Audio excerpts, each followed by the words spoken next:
Cervera s'ha convertit en un exemple de municipi multicultural i divers. Amb només 500 habitants, als seus carrers conviuen prop d'una vintena de nacionalitats. Ja la coneixen, de fet, com l'ONU del Maestrat.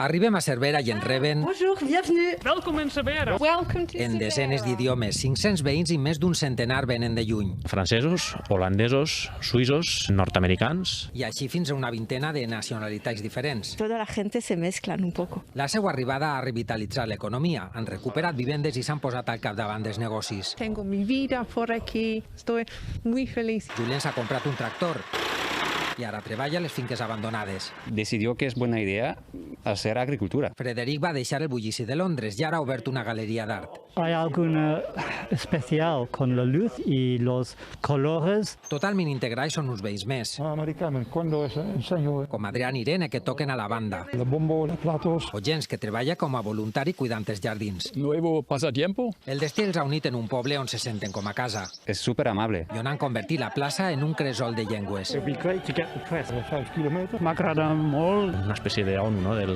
del Maestrat. I aquest organisme Welcome to Cervera. sembla tindre el seu relleu garantit.